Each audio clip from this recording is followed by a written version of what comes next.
دوستوں، کسی بزرگ کے حوالے سے آتا ہے کہ ایک روز میں حضرت حسن بصری کے پاس بیٹھا ہوا تھا کہ کچھ لوگ ایک مردے کو گھسیٹے ہوئے وہاں سے گزرے۔ حضرت حسن اس سے دیکھ کر بے ہوش ہو کر زمین پر گر پڑے۔ جب انہیں افاقہ ہوا تو میں نے بے ہوشی کا سبب دریافت کیا۔ انہوں نے فرمایا، یہ مردہ کبھی اعلیٰ درجے کے عابدوں اور زاہدوں میں سے تھا۔ میں نے عرض کیا، اے ابو سعید، ہمیں اس کے بارے میں کچھ بتائیں۔ تو انہوں نے فرمایا، یہ شخص اپنے گھر سے نماز ادا کرنے کی نیت سے نکلا تو راستے میں اس کی نظر ایک عیسائی لڑکی پر پڑی۔ اسے دیکھ کر یہ دل دے بیٹھا اور اس کے فتنے میں مبتلا ہو گیا۔ اس لڑکی نے کہا، جب تک تم میرے مذہب میں داخل نہ ہوگے میں تیرے قریب نہ آؤں گی۔ وقت گزرنے کے ساتھ ساتھ اس کی شہوت و بے تابی بھی بڑھتی گئی۔ آخر کار اس پر بدبختی غالب آ گئی اور اس نے لڑکی کی بات مان کر اسلام کا قلادہ اپنی گردن سے اتار کر مذہبی عیسائیت قبول کر لیا۔ جب لڑکی کو اس بات کی خبر ہوئی تو اس نے کہا، اے شخص، تجھ میں کوئی بلائی نہیں۔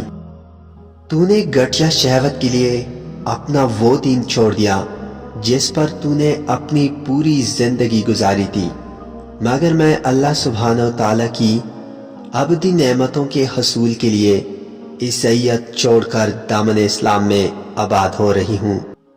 پھر اس لڑکی نے یہ سورہ مبارکہ تلاوت کی، قل هو اللہ احد اللہ الصمد لم یلد ولم یولد ولم یکن لہ کفوا احد، جس کا ترجمہ یہ ہے، یعنی اے نبی آپ فرما دیجئے، وہ اللہ ہے جو یکتا ہے، اللہ سب سے بے نیاز، سب کی پناہ اور سب پر فائق ہے، نہ اس سے کوئی پیدا ہوا ہے اور نہ ہی وہ پیدا کیا گیا ہے اور نہ ہی اس کا کوئی ہمسر ہے۔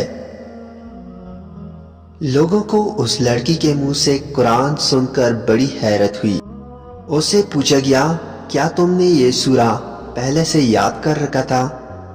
لڑکی نے قسم کھا کر کہا، ہرگز نہیں، بلکہ میں تو اس سورہ کے بارے میں کچھ بھی نہ جانتی تھی، لیکن جب اس شخص نے مجھ سے اپنی شہوت پوری کرنے کے لیے اصرار کیا تو میں نے خواب میں دیکھا کہ میں دوزخ میں داخل ہو رہی ہوں۔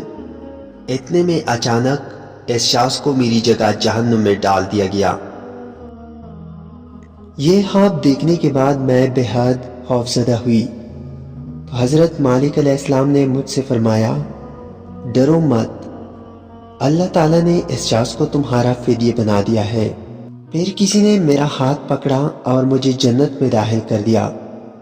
میں نے جنت میں ایک جگہ لکھا ہوا دیکھا جس کا ترجمہ یہ ہے، اللہ جس لکھے ہوئے کو چاہتا ہے مٹا دیتا ہے اور جسے چاہتا ہے ثبت فرما دیتا ہے،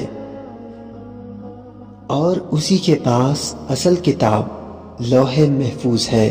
پھر مجھے سورہ اخلاص سکھائی گئی اور میں نے اس سے یاد کر لیا۔ جب میں بیدار ہوئی تو یہ سورہ مجھے بدستور یاد تھی۔ حضرت حسن بصری رحمۃ اللہ فرماتے ہیں کہ وہ عورت تو مسلمان ہو کر جنت کی مستحق ٹھہری، مگر یہ شخص مرتد ہونے کی وجہ سے قتل کر دیا گیا اور دوزخی ٹھہرا۔